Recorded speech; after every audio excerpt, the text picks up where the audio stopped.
இல்லையா? அல்லாஹ் கேளு நான் தரேன். ஃபஜர்ல ஒண்ணு கேட்கிறேன், அல்லாஹ் சந்தோஷப்பட்டு கொடுக்குறான்.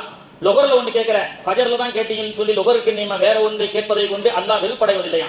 அல்லாஹ் இடத்துல எவ்வளவு முறையிட்டு கேட்டுக்கொண்டே இருக்கின்றோமோ அல்லாஹு தஆலா மலக்குகள் மூலியமாக என்னுடைய அடியான் பார்த்தாயா அம்ரி இலல்லாஹ், தனக்கு வரக்கூடிய அந்த கஷ்டங்களை, தனக்கு உள்ள அந்த துன்பங்களை, தனக்கு நான் கொடுத்த அந்த சோதனைகளை என்னுடைய இறைவனே போதுமானவன், அவனிடத்திலேயே என்னுடைய எல்லா கஷ்டத்தையும் ஒப்படைக்கின்றேன். இந்த வார்த்தையை சொல்லி பாருங்க. மலையளவு கஷ்டமாக இருந்தாலும் அல்லாஹு தஆலா அதை தூசியாக ஆக்கி விடுவான். அம்ரி இலல்லாஹ், என்னுடைய அனைத்து கஷ்டங்களையும் நான் அல்லாஹ்விடத்தில் ஒப்படைக்கின்றேன் என்ற இந்த சிறிய ஆயத், இதைத்தான் அல்லாஹ் சொல்றான். ஃபஸததுகுருன, நபிமார்களுடைய எல்லா சோதனைகளும் நாம் நீக்கி அவர்களுக்கு மகிழ்ச்சியை தந்து சுதந்திரத்தை தந்தேன் என்று சொன்னால் நபிமார்கள் அம்ரி இலல்லாஹ், தன்னுடைய அமர்களை, தன்னுடைய சோதனைகளை அல்லாஹ்விடத்தில் ஒப்படைத்து விட்டார்கள். அல்லாஹ்வே அதை நீக்க போதுமானவன் என்று சொன்ன காரணத்தினால் உலகத்தில் கஷ்டங்கள் மட்டும், துன்பங்கள் மட்டும், சோதனைகள் மட்டும் நிரந்தரம் அல்ல. அந்த சோதனை, கஷ்டங்கள், துன்பங்களை அல்லாஹ் தஆலா மகிழ்ச்சியாக மாற்றுவதற்குண்டான ஒரு சூழலை ஏற்படுத்துவான் என்பதை இந்த முஹர்ரமுடைய இந்த ஆஷுரா நமக்கு சொல்லிக் கொடுக்கின்றது. நிறைய சஹாபாக்கள் தன்னுடைய கஷ்டங்களை சொல்லுவார்கள். நம்ம இஸ்லாமிய மார்க்கத்திற்கும் பிற மார்க்கத்திற்கும் உள்ள வித்தியாசம் என்னவென்று சொன்னால், பிற மார்க்கத்திலே படிப்புக்கு என்று ஒரு கடவுள், செல்வம் செழிக்க வேண்டும் என்று சொன்னால் அதற்கு ஒரு கோவிலை தேடி கடவுளை தேடி செல்வார்கள். நோய் நொடி என்று சொன்னால் அதற்கு ஒரு கடவுளை தேடுவார்கள். திருமணம் என்று சொன்னால் அதற்கு ஒரு கோவில், அதற்கு ஒரு கடவுள், அதற்கு ஒரு பெயர் என்று ஒவ்வொரு தேவைக்கும் ஒவ்வொரு கடவுளை வைத்து அவர்கள் வழிபடக்கூடிய இந்த உலகத்திலே ஒரே ஏக இறைவன் அல்லாஹ் ஒருவனிடத்தில் மட்டும் எந்த பிரச்சனைகளாக இருந்தாலும் அந்த அல்லாஹ்விடத்திலே கேளுங்கள், அந்த ஏக இறைவன் அல்லாஹ் உங்களுடைய எல்லா பிரச்சனைகளுக்கும் தீர்வு கொடுப்பான் என்பதை குர்ஆனும் ஹதீஸும் நமக்கு சொல்லிக் கொடுக்கிறது. ஆனால் துஆக்கள் வெவ்வேறு, ஒவ்வொன்றுக்கும் ஒவ்வொரு துஆவை நமக்கு பெருமானார் அவர்கள் கற்றுக் கொடுக்கின்றார்கள். முஆத் இப்னு ஜபல் என்ற ஒரு நபித்தோழர், அவருடைய ஹாபிட் என்னன்னு சொன்னா பொது சேவை செய்யக்கூடியவர். யாரும் கஷ்டம்னு சொல்லி வந்தா அவரிடத்துல காசு இல்லாட்டா கூட யாரிடையா கடன் வாங்கியாவது அந்த உதவி செய்யக்கூடிய பண்பாளர் முஆத் இப்னு ஜபல் ரலியல்லாஹு அன்ஹு என்ற ஒரு சஹாபி, இளைஞர் சஹாபி. ஒரு முறை ஜும்மாவுடைய நாள்ல ஜும்மா தொழுகைக்கு லேட்டாக வராரு. பெருமானார் ஸல்லல்லாஹு அலைஹி வஸல்லம் கேட்டாங்க, முஆத் இப்னு ஜபல் என்ன ஜும்மாவுக்கு ரொம்ப லேட்டா வந்திருக்கீங்கன்னு கேட்கும்போது முஆத் இப்னு ஜபல் ரலியல்லாஹு சொன்னாங்க, அவர் தான் பொது சேவை செய்யக்கூடியவர்னு சொல்லிட்டேன், அவருக்கு நிறைய பேருக்கு கடன் கொடுக்க வேண்டிய சூழல் இருக்கு. ஏன்னா அவர் பாக்கெட்ல இல்லாட்டால் இன்னொருத்த வாங்கி அவர் செலவு செய்யக்கூடிய ஒரு பண்பாளர். இப்படியாக நிறைய கடன் கொடுக்க வேண்டிய சூழல் இருக்கிறது. முஆத் இப்னு ஜபல் ரலியல்லாஹு சொல்றாங்க, யா ரசூலல்லாஹ், அல்லாஹ்வுடைய தூதர் அவர்களே, ஜும்மாவுக்கு பாங்கு சொன்ன உடனே வேகமா புறப்பட்டு தான் வந்தேன். வர வழியில நான் காசு கொடுக்க வேண்டிய கடன் நாளிகள் எல்லாம் என்னிடத்தில் வந்து கடனை எப்ப கொடுப்பேன்னு சொல்லி எல்லாம் ரவுண்டு கட்டிட்டாங்க, எல்லார்கிட்டையும் மாட்டிக்கிட்டேன். அப்போ அவங்க இடத்துல சில தவணைகளை பேசி பஞ்சாயத்து பண்ணி நான் இப்போ தரேன் அப்படின்னு சொல்லிட்டு இந்த ஃபைசலா பண்ணிட்டு நான் வருவதற்குள்ள ஜும்மா லேட் ஆயிருச்சு அப்படின்னு சொன்னாங்க. இப்போ முஆத் இப்னு ஜபல் ரலியல்லாஹு பார்த்து ரசூலுல்லாஹ் சொன்னாங்க, பாத்தீங்களா, உங்களுடைய கடன் சுமை என்பது கடமையான ஜும்மாவுடைய தொழுகைக்கு வருவதற்கு கூட தாமதமாக ஆகிவிட்டது அப்படின்னு சொல்லி அல்லாஹ்வுடைய தூதர் அவர்கள், அப்படியா, சரிப்பா, நான் துவா செய்யறேன் அப்படின்னு சொல்லலங்க. ஸ்மார்ட்லயே ரசூலுல்லாஹ் துவா கத்து கொடுக்குறாங்க. ஏன்னா துவா என்ற ஆயுதம் இருக்குது, அல்லாஹ் நமக்கு கொடுக்கப்பட்ட ஒரு மிகப்பெரிய கிஃப்ட். பெருமானார் அவர்கள் சொன்னார்கள், சரி முஆத் இப்னு ஜபல், நீங்களும் கடனை உடனே வாங்கியாவது எல்லாருக்கும் உதவி செய்யக்கூடிய பண்பாளரா இருக்கீங்க அப்படின்னா உங்களுக்கு செல்வம் நிறைய தேவை. அல்லாஹ் உங்களுக்கு செல்வம் கொடுக்கணும். கஞ்சனிடத்துல செல்வத்தை கொடுக்கறதுக்கு அல்லாஹ்வும் விரும்புறதில்ல, ரசூலும் விரும்புறதில்ல, மூமின்களும் விரும்புறதில்ல. கஞ்சனிடத்துல காசு போய் சேர்ந்தா யாருக்கும் சமூகத்துக்கும் பிரயோஜனம் கிடையாது. நீங்களோ தாராள குணமுடையவராக இருக்கின்ற காரணத்தினாலே நான் ஒரு ஆயத்தை சொல்லிக் கொடுக்கின்றேன், அதை நீங்கள் ஓதுங்கள். தற்போதுள்ள கடன் சுமையை அல்லாஹ் தஆலா தீர்த்து நீங்களும் செல்வ செழிப்போடு அல்லாஹ் பரக்கத்தை நிறைய கொடுத்து நீங்கள் விரும்பியபடி நிறைய சமூக சேவைகள் செய்யக்கூடிய அளவுக்கு உண்டான பரக்கத்தை அல்லாஹ் தருவான் அப்படின்னு சொல்லி முஆத் இப்னு ஜபல் ரலியல்லாஹு அன்ஹு அவர்களுக்கு ஜும்மா தொழுகை முடித்தவுடன் பெருமானார் அவர்கள் அவருக்கு துஆவை கற்றுக் கொடுக்கின்றார்கள். ஒரு ஆயத்தை ஓத சொன்னார்கள். குலில்லாஹும்ம மாலிகல் முல்கி துத்தில் முல்க மன் தஷா வ தன்ஸிஉல் முல்க மிம்மன் தஷா வ துஇஸ்ஸு மன் தஷா வ துதில்லு மன் தஷா பியதிகல் கைர் இன்னக அலா குல்லி ஷைஇன் கதீர். பெருமானார் அவர்கள் அந்த துஆவை முஆத் இப்னு ஜபல் அவர்களுக்கு கற்றுக் கொடுக்கிறார்கள். முஆத் இப்னு ஜபல் சொல்கின்றார்கள், அந்த துஆவை நான் ஓதினேன். பெருமானார் அவர்கள் என்னுடைய கடன் சுமைக்காகவும் என்னுடைய பரக்கத்திற்காகவும் எனக்கு அந்த ஆயத்தை கற்றுக் கொடுத்தார்கள். நான் ஓதினேன், என்னுடைய கடன் எல்லாம் தீர்ந்து அல்லாஹ் எனக்கு பரக்கத்தை கொடுத்தான். பிற்காலத்தில் முஆத் இப்னு ஜபல் ரலியல்லாஹு அன்ஹு அவர்களுக்கு யமன் தேசத்தினுடைய ஆளுநர் பதவியை அல்லாஹ் கொடுத்து, உனக்கு மக்களுக்கு சமூக சேவை செய்ய வேண்டும் என்று ஆர்வம். எனவே அல்லாஹ் தஆலா அவர்களுக்கு அந்த பதவியை அல்லாஹ் கொடுக்கிறான். யமன் நாட்டினுடைய கஜானுடைய சாவியை வைத்துக் கொண்டு கஷ்டம்னு வரக்கூடியவர்களுக்கு அள்ளி கொடுக்கக்கூடிய அளவுக்குண்டான பரக்கத்தையும் பதவியும் ஆளுமையையும் அல்லாஹ் தஆலா முஆத் இப்னு ஜபல் ரலியல்லாஹு அன்ஹு அவர்களுக்கு கொடுக்கின்றான். இப்படியாக உலகத்தில் இருக்கக்கூடிய எல்லா கஷ்டத்திற்குண்டான தீர்வை அல்லாஹ் தஆலா நபி ஸல்லல்லாஹு அலைஹி வஸல்லம் அவர்கள் மூலமாக நமக்கு துஆ என்ற ஒரு ஆயுதத்தை கொண்டு அல்லாஹ் தஆலா கொடுக்கின்றான். நான் ஆரம்பத்தில் சொல்வதை போன்று துஆ கையேந்தி துஆ செஞ்சு ஆமீன் சொல்றது, துஆ ஓதுறது இன்னைக்கு எல்லாம் பாத்தீங்கன்னா ஒரு கௌரவ குறைச்சலாக பெரும்பாலான மக்கள் துஆ செய்யறது கிடையாது. சில பேர் அஸ்தக்ஃபிருல்லாஹ் பாவ மன்னிப்பு அல்லாஹ் இடத்துல கேளுங்கன்னா, நான் என்னத்த பாவமா செய்யறேன், நான் என்ன மன்னிப்பு கேட்கறதுன்னு சொல்றாங்க. அப்ப அபூபக்கர் சித்திக் ரலியல்லாஹு பாவமா செஞ்சாங்க. அபூபக்கர் சித்திக் ரலியல்லாஹு ரசூலுல்லாஹ் கிட்ட வந்து ஒரு துஆவை கத்து கொடுங்க யா ரசூலல்லாஹ் அப்படின்னு கேட்டாங்க. அல்லாஹும்ம இன்னி வலம்து நஃப்ஸி துல்மன் கஸீரம் ஃபஇன்னஹு லா யக்ஃபிரு துனூப இல்லா அன்த ஃபக்ஃபிர் லி மக்ஃபிரத்தன் மின் இந்திக என்ற துஆவை சித்திக் நாயகத்துக்கு ஸல்லல்லாஹு அலைஹி வஸல்லம் அவர்கள் கற்றுக் கொடுக்கிறார்கள். பொதுவாக துஆ செய்வதில் அசட்டையும் பாவ மன்னிப்பு பெறுவதில் சோம்பல்தனம் யாருக்கு இருக்குமோ அவர்கள் மறுமையை மறந்து வாழ்ந்து கொண்டிருக்கின்றார்கள் என்று நமக்கு முன்னோர்கள் சொல்லிக் கொடுக்கின்றார்கள். மறுமையினுடைய சிந்தனை இல்லாமல் உலக சிந்தனையில் யார் வாழ்கிறார்களோ அவர்கள் தான் பாவ மன்னிப்பு அல்லாஹ்விடத்தில் கேட்பதை மறந்து வாழ்வார்கள், அசட்டையாக வாழ்வார்கள். இரண்டாவது, இறைவனிடத்தில் கையேந்தி துஆ செய்வதை கௌரவ குறைச்சலாக நினைக்கக்கூடியவர்கள் யார் என்று சொன்னால் மறுமையையும் அல்லாஹ்வுடைய அருளையும் மறந்து வாழக்கூடியவர்கள். அல்லாஹ்விடத்துல கையேந்தி அதிகமாக துஆ செய்ய வேண்டும். அந்த துஆ என்பது ஒரு மனிதனுடைய துஆ ரத்துல் பலா, அவருடைய பலாவை நீக்கும் அப்படின்னு சொன்னாங்க. மதீனா ஷரீஃபிலே பெருமானார் அவர்கள் வந்து கொண்டிருக்கும் பொழுது கருப்பு இனத்தை சார்ந்த ஜுலைபிப் ரலியல்லாஹு அன்ஹு என்ற நபி தோழர் வருகிறார். கவலையோடு வராரு. பெருமானார் ஸல்லல்லாஹு அலைஹி வஸல்லம் ஜுலைபிப் என்ன கவலையா இருக்கீங்கன்னு கேட்டாங்க. அப்பொழுது அந்த 33 வயது கருப்பு இனத்தை சார்ந்த ஜுலைபிப் என்ற அந்த நபி தோழர், அல்லாஹ்வுடைய தூதரே, எனக்கு 33 வயசு ஆயிடுச்சு, இன்னும் கல்யாணம் ஆகல. ஏன்னா என்னுடைய பர்சனாலிட்டி அப்படி, நான் கருப்பு இனத்தை சார்ந்தவனாக இருக்கின்றேன். எனக்கோ சரியான வசதி வாய்ப்புகள் இல்லை. ஒன்னு, எனக்கு யாரும் பொண்ணு கொடுக்க மாட்டேங்கிறாங்க. ரெண்டாவது, திருமணம் முடிப்பதற்குண்டான வசதி வாய்ப்புகளும் எனக்கு இல்லை. நான் அன்றாடம் காட்சியாக இருக்கின்றேன்.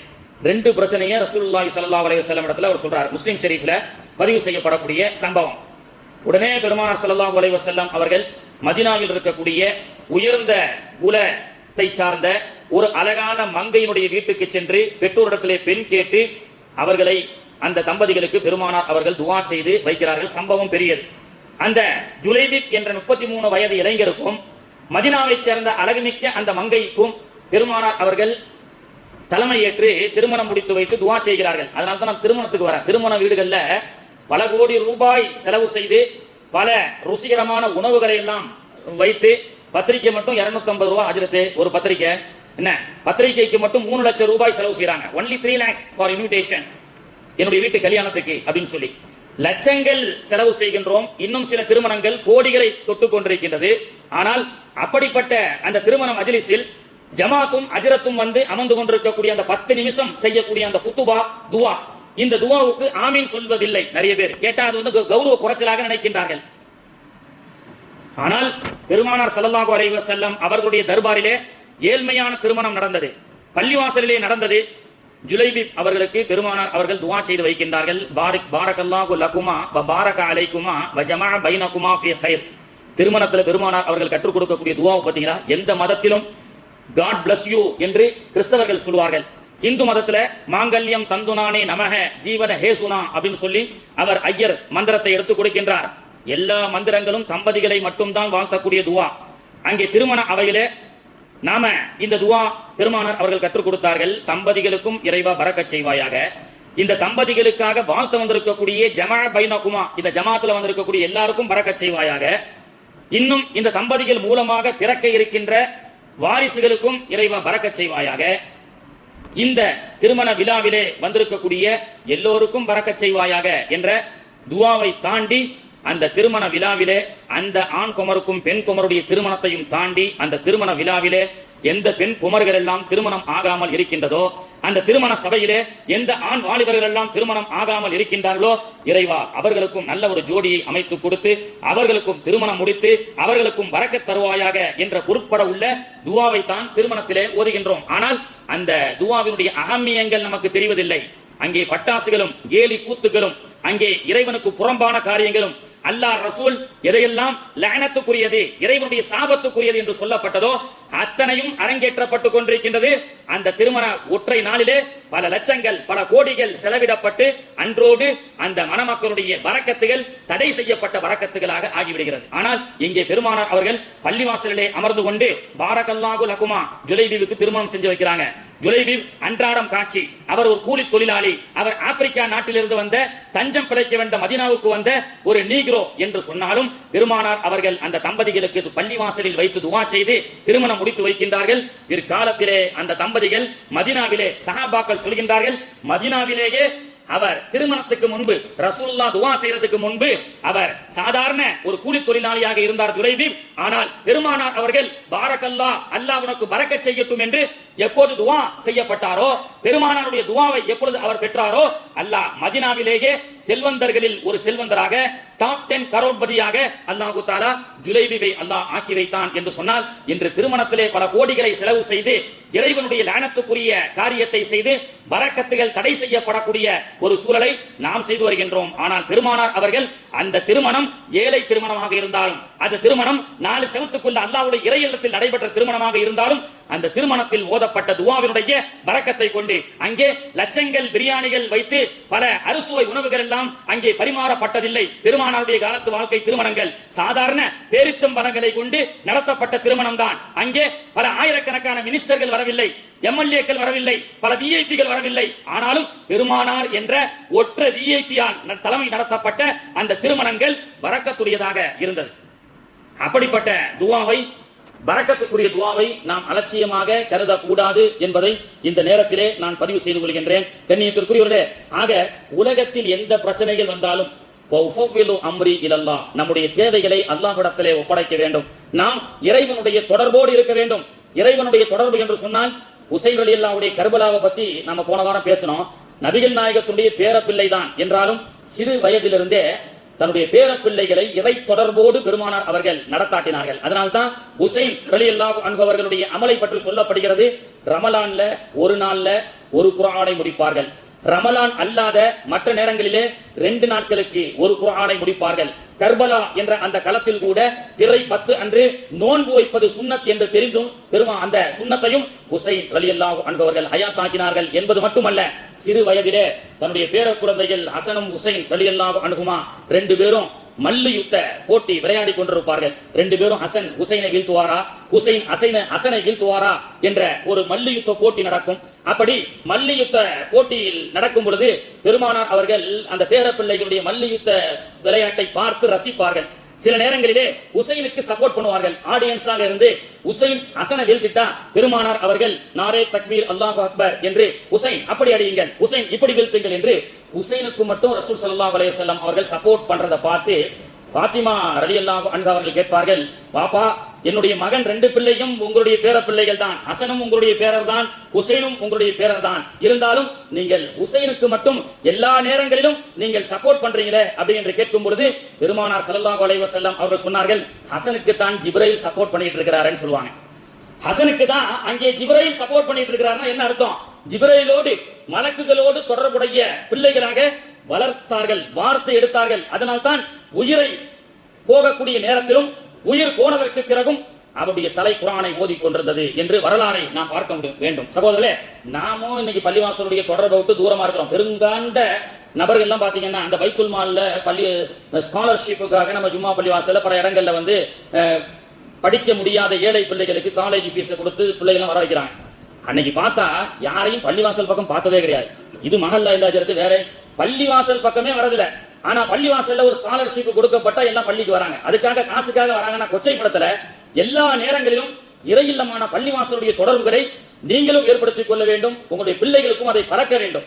என்ன படிச்சாலும் சரி, அல்லாஹ் படிக்க சொல்ல அடுத்த வாயத்துல இக்ரா படிங்கன்னு அல்லாஹ் சொல்லிட்டான். என்ன வேணாலும் படிக்கலாம், மேல் படிப்பு. ஆனால் இக்ரா பிஸ்மி ரப்பிக்கல் லதீ கலக், இறைவனுடைய பெயரை கொண்டு படிங்கன்னு அல்லாஹ் சொல்லலையா? பள்ளிவாசலுக்கு வராம, மதரசாவுக்கு வராம, பள்ளிவாசல் தொடர்பு இல்லாம படிச்சு எந்த உச்சத்தை உங்களுடைய பிள்ளைகளை நீங்கள் அடைய செய்ய போகிறீர்கள்? பள்ளிவாசலுக்கு வராம என்ன வியாபாரம் செய்து, என்ன உத்தியோகம் செய்து நாம் என்ன உச்சத்தை அடைய போகின்றோம்? பள்ளிவாசலுடைய தொடர்போடு நம்முடைய எல்லா காரியங்களையும் அம்ரி இலல்லாஹ், அல்லாஹ்வுக்காக ஒப்படைக்கக்கூடியவர்களாக நாம் இருக்க வேண்டும். பெருமானார் ஸல்லல்லாஹு அலைஹி வஸல்லமுடைய தொழுகையினுடைய முதல் சஃபிலே ஹஸ்ஸான் இப்னு சாபித் ரலியல்லாஹு அன்ஹு அவர்கள் முதல் சஃபிலே வந்து விடுவார்கள். 2-3 நாட்களாக அந்த சஹாபி வரவில்லை பள்ளிவாசலுக்கு. பெருமானார் அவர்கள் சலாம் கொடுத்து விட்டு ஐன ஹஸ்ஸான் இப்னு சாபித், எல்லா நேரங்களிலும் மஸ்ஜிது நபவியிலே முதல் சஃபிலே வந்து தொழக்கூடிய ஹஸ்ஸான் 2-3 நாட்களாக காணவில்லையே என்று பெருமானார் அவர்கள் கேட்க, உடனே பிலால் ரலியல்லாஹு அன்ஹு அவர்கள், யா ரசூலல்லாஹ், நான் வேணா வீட்டுல போய் பார்த்துட்டு வரட்டுமான்னு கேட்டான். பிலால் அவர்கள் ஓடி சென்று பார்க்கிறார். வீட்டிலே குளிர் ஜரத்தால் போத்திக் கொண்டு படுத்துக் கொண்டிருக்கின்றார் ஹஸ்ஸான். எங்க நீங்க குளிர் ஜரத்துல படுத்திருக்கீங்க, ரசூலுல்லாஹ்வுக்கு தகவல் தெரியல, 3 நாள் பள்ளிவாசலுக்கு வரலையா? ரசூலுல்லாஹ் கேட்டாங்கன்னு சொன்ன உடனே போர்வையை தூக்கி வீசிட்டு பெருமானார் அவருடைய அழைப்புக்கு ஓடோடி வருகிறார் குளிர் ஜரத்தோடு ஹஸ்ஸான் இப்னு சாபித். மஜ்லிஸிலே இருந்த சஹாபாக்களுக்கு மத்தியிலே பெருமானார் அவர்கள் கேட்டார்கள், ஐன ஹஸ்ஸான் இப்னு சாபித், ஹஸ்ஸானே, 2-3 நாட்களாக நீங்கள் பள்ளிக்கு வரவில்லை, எங்கே என்று பிலாலை அனுப்பினேன். அவர் ஓடோடி வந்து பெருமானாரிடத்திலே, யா ரசூலுல்லாஹ், குளிர் ஜுரத்தால் என்னால் பள்ளிக்கு வர முடியவில்லை அப்படின்னு சொன்னார். பெருமானார் அவர்கள் சொன்னார்கள், நான் மட்டும் உங்களை விசாரிக்கவில்லை ஹஸ்ஸான், ஜிப்ரீல் இப்பொழுதுதான் வந்து விசாரித்து விட்டு சென்றார், விசாரித்து நிற்கிறார் அப்படின்னு சொல்றாங்க. ஜிப்ரீல் அலைஹிஸ்ஸலாம் சொன்னாங்க, நான் விசாரிக்கவில்லை, ஹஸ்ஸானை அல்லாஹ் விசாரித்தான். ஹஸ்ஸானுக்கு குளிர் ஜுரம் அடிக்குது, அவர் வீட்டுல போத்திட்டு படுக்கிறாருன்னு அல்லாஹ்வுக்கு தெரியாதா? அல்லாஹ்வுக்கு தெரியாதா? 3 நாள் எல்லா நேரங்களிலும் முதல் சஃபிலே வந்து தொழக்கூடிய ஹஸ்ஸான் 3 நாட்கள் ஏன் வரவில்லை? அவருக்கு ஒரு குளிர் ஜுரம் என்பது அல்லாஹ்வுக்கு தெரியாதா? ஏன் ரசூலுல்லாஹ்வுக்கும் தெரியாதா? தெரியும். வஅலமு அன்ன ஃபீக்கும் ரசூலுல்லாஹ், உங்களுடைய எல்லா விஷயத்தையும் ரசூலுல்லாஹ் அறிஞ்சு வச்சிருந்தாங்க. என்றாலும் அன்றாடம் பள்ளிக்கு வரக்கூடியவருக்கு சில நாட்கள் சில பிரச்சனைகளால் வர இயலாத பட்சத்திலே அல்லாஹ் விசாரிக்கின்றான், ஜிப்ராயில் விசாரிக்கின்றார்கள் என்ற சிறப்பை அந்த சமூகத்திற்கு கற்றுக் கொடுப்பதற்காக இந்த நிகழ்வை அல்லாஹ் தஆலா நடத்தி காட்டுகின்றான். ஆக நம்முடைய எல்லா பிரச்சனைகளுக்கு உண்டான தீர்வு எது? இறையில்லமான பள்ளிவாசல். பள்ளிவாசலில் வந்து இறை தொடர்போடு நம்முடைய எல்லா பிரச்சனைகளுக்கும் துஆ செய்தால் அல்லாஹ் தஆலா அந்த பிரச்சனைகளை நீக்குவான். வஃபவ்விலு அம்ரி இலல்லாஹ். துஆ தான் ஆளுமையை கொண்டு வரும். அதிகார வர்க்கத்தால் செய்ய முடியாத சாதனையை துஆ செய்யும். சலாஹுத்தீன் அய்யூபி ரஹ்மஹுல்லாஹ் ஈஜிப்ட்ல ஒரு சிறிய பகுதிக்கு தான் ஆட்சி செய்து கொண்டிருந்தார். ஹஜ்ஜிக்காக ஹாஜிகள் செல்லக்கூடிய வழியிலே ஹாஜிகள் எல்லாம் சிறைபிடிக்கப்பட்டார்கள் சிலுவை யுத்தக்காரர்களால். சலாஹுத்தீன் அய்யூபி கேள்விப்படுறாங்க, ஹஜ்ஜிக்கு சென்ற ஹாஜிகள் எல்லாம் சிலுவை யுத்தக்காரர்களால் சிறைபிடிக்கப்பட்டார்கள். சலாஹுத்தீன் அய்யூபி ஈஜிப்ட்ல ஒரு சின்ன சாம்ராஜ்யத்துக்கு மட்டுமே அரசராக இருந்தார் அப்பொழுது. இதை பார்த்த சலாஹுத்தீன் அய்யூபி அல்லாஹ்விடத்திலே துஆ செய்து சென்று அல்லாஹ்வுடைய விருந்தாளிகளை அந்த சிலுவை யுத்தக்காரர்களோடு போராடி விடுதலை செய்து அவர்களை எல்லாம் ஹஜ்ஜிக்கு அனுப்பினார். ஹாஜிகள் சிலுவை யுத்தக்காரருடைய அந்த சிறைபிடிப்பிலிருந்து விடுதலை செய்த சலாஹுத்தீன் அய்யூபிக்கு நன்றி செலுத்தி அங்கே காபத்துல்லாவிலே சென்று, இறைவா, சலாஹுத்தீன் அய்யூபிக்கு இன்னும் நல்ல ஆளுமையையும் நல்ல சக்தியும் தந்து அருள் புரிவாயாக, அவருக்கு பைத்துல் முக்கத்தஸை நீட்டக்கூடிய பாக்கியத்தை கொடுப்பாயாக ஆஜிகள் அங்கே போய் துஆ செஞ்சாங்க. சலாஹுத்தீன் அய்யூபி சில ஆண்டுகள்ல சிலுவை யுத்தக்காரர்களிடத்திலிருந்து பைத்துல் முக்கத்தஸை நீட்டி எடுக்கக்கூடிய சக்தியை கொடுத்தான். சலாஹுத்தீன் அய்யூபி சொல்கின்றார், இது என்னுடைய ஆட்சியின் கீழ், என்னுடைய சக்தியின் கீழ் நடைபெற்ற சாதனை அல்ல. அந்த ஆட்சிகள் காபத்துல்லாவிலே சென்று எனக்காக செய்த துஆ பரக்கத்தை கொண்டு அல்லாஹ் எனக்கு சாம்ராஜ்ய சக்தியை கொடுத்து பைத்துல் முக்கத்தஸை மீட்டக்கூடிய பாக்கியத்தை கொடுத்தான் என்று சொல்லப்படுகிறது. அப்போ ஒரு ஆளுமை, ஒரு ஆட்சி என்பது ஹாஜிகளுக்காக, ஹாஜிகளுடைய துஆவை மட்டுமல்ல. இன்னைக்கு ஆளுமை ஆட்சி என்பது கல்வித்துறையை சார்ந்த கல்வி மான்களாக இருந்தால் உலகம் எல்லா காலமும் போற்றும். ஜூலை 15 தர்ம வீரர் காமராஜர் தமிழகத்தில் 10,877 அரசு பள்ளிக்கூடங்கள், இந்தியாவில் எந்த மாநிலத்திலும் இல்லாத கல்வி இல்லாத ஒரு மனிதர், 5ஆம் கிளாஸ் கூட பாஸ் பண்ணாத ஒருத்தர் கல்வி 10,877 கல்வி கூடங்களை, பள்ளிக்கூடத்தை, அரசு பள்ளிக்கூடத்தை நிறுவிய பெருமை பெற்றவர் தர்ம வீரர் காமராஜர். ஜூலை 15 அவருடைய பிறந்த நாளை அனைவரும் கொண்டாடி அவருடைய வாழ்க்கையை பெற்றவர்கள். கல்விமான். பிள்ளைகளுக்கு கல்வி ஸ்தாபகத்தை ஏற்படுத்தி கொடுக்கப்படக்கூடிய சாம்ராஜ்யம் என்பது உலகத்தில் ஆட்சி செய்யக்கூடிய அதிகார வர்க்கத்தால் செய்யாத ஆளுமையை அல்லாஹ் தருவான். அதன் அடிப்படையில் தான் 16ஆம் தேதி மரண தண்டனை முடிவு செய்யப்பட்ட கேரள மாநிலத்தினுடைய செவிலியர் ஒருவர் யமன் தேசத்திலே ஜூலை 16 அவருக்கு மரண தண்டனை விதிக்கப்பட்டு விட்டது, தீர்ப்பளிக்கப்பட்டு விட்டது. இஸ்லாமிய ஷரியத்தின் சட்டத்தின் அடிப்படையில் கொலைக்கு பகலமாக அந்த செவிலியருக்கு கொலை என்ற அந்த தண்டனை வழங்கப்பட்ட போதிலும் இந்த நாட்டினுடைய அரசு கூட பல முயற்சி செய்தது. கையெழுத்து இயக்கங்கள் என்று சொல்லி யாராலும் முடியாத ஒரு சாதனையை கேரளாவை சார்ந்த கல்விமான் அபுபக்கர் முஸ்லியா என்ற ஒரு ஆலிமால் ஒரே ஒரு போன் காலை வைத்து யமன் தேசத்திலே தண்டனை பெற்ற ஒரு செவிலியர் குற்றவாளியுடைய தண்டனையை ஒத்திவைக்க சொல்லி அவருடைய குடும்பத்தாரோடு பேசக்கூடிய ஒரு ஆளுமையை இந்திய அரசால், இந்திய நாடாளுமன்ற அரசால், இந்திய சென்ட்ரல் கவர்மெண்ட் அரசால், உலகத்தினுடைய மனித உரிமை ஆணையத்தால் முடியாத ஒரு சாதனையை கேரளா நம்ம இந்தியா தேசத்தில் இருக்கக்கூடிய ஒரு ஆலிம் பாக்கவி அவர் ஒரே ஒரு போன் கால் செய்து 16ஆம் தேதி கொடுக்க இருக்கின்ற அந்த செவிலியருடைய அந்த தண்டனையை ரத்து செய்வதல்ல, மறுபரிசீலனை செய்வதற்காக முயற்சி செய்து கொண்டிருக்கின்றார் என்று சொன்னால், கேரளாவிலே ஏழை பிள்ளைகளுக்கும் கல்வி கொடுத்து சமஸ்தே கேரளா என்ற அடிப்படையிலே மிகப்பெரிய மர்கசு சகாஃபியா என்ற அந்த நிறுவனத்தை நடத்தி தன்னுடைய மாணவர்களை உலகம் முழுக்க பரவ செய்திருக்கின்றார். யமனிலும் கூட சூஃபிச உலமாக்களுடைய கமிட்டியிலே இந்த கேரளாவிலே ஓதப்பட்ட மாணவர்கள் அங்கே இருந்ததால் தான் இந்த சாதனையை செய்ய முடிகிறது என்று சொன்னால், கல்வி சாதனை என்பது சாதாரணமானது அல்ல என்பதை நாம் தெரிந்து கொள்ள வேண்டும். கண்ணியத்திற்குரியவர்களே, இறை தொடர்புகளோடு நாம் வாழ வேண்டும், இறை தொடர்புடைய நற்காரியங்களை நாம் செய்ய வேண்டும். அதன் மூலமாக அல்லாஹ் தஆலா நமக்கு ஆளுமையையும் இறைவனுடைய உதவியையும்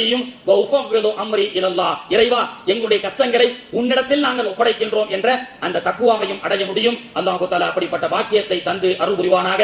பரவலாக இங்கே அமர்ந்திருக்கக்கூடிய பல நிர்வாக ஜமாத்தினர்கள், பொறுப்புதாரிகள் எல்லாம் உங்களுடைய பள்ளிவாசலிலே, உங்களுடைய பள்ளிவாசலின் கீழ் இருக்கக்கூடிய இளைஞர்கள், இளைஞிகள் அனைவருக்கும் உண்டான மார்க்க சம்பந்தப்பட்ட செய்திகளை, மதரசாக்களை, அது மட்டுமல்லாமல் பைத்துல் மால் போன்ற கல்வி உதவி தொகையின் மூலமாக இந்த பிள்ளைகளுக்கு எல்லா விதமான வழிகளையும் செய்து நீங்களும் கல்விமானாக ஆருங்கள். இல்லை என்று சொன்னால் மாசத்துக்கு ஒரு ஜனாசா தற்கொலை ஜனாசா வருகிறது. ஜும்மா பள்ளிகள் மாசத்துல ஒரு ஜனாசா தற்கொலை செய்து, தற்கொலை என்பது ஹராம் என்று கூட தெரியாமல், அலிப்பே என்ற வார்த்தையினுடைய வாடை கூட தெரியாத காரணத்தினால் தான் இது போன்ற நிகழ்வுகள் நடைபெற்றுக் கொண்டிருக்கின்றது. இது போன்ற நிகழ்வுகள் உங்கள் ஜமாத்தில் இல்லாமல் இருக்க வேண்டும் என்று சொன்னால் அனைவரையும் பள்ளியினுடைய தொடர்போடு, ஜமாத்துடைய தொடர்போடு நீங்கள் ஏற்படுத்த வேண்டும். அத்தகைய பாக்கியத்தை அல்லாஹ் தஆலா நாம் அனைவருக்கும் தந்து அருள் புரிவானாக. சுன்னத் தொழாதவங்க தொழுது கொள்ளுங்க.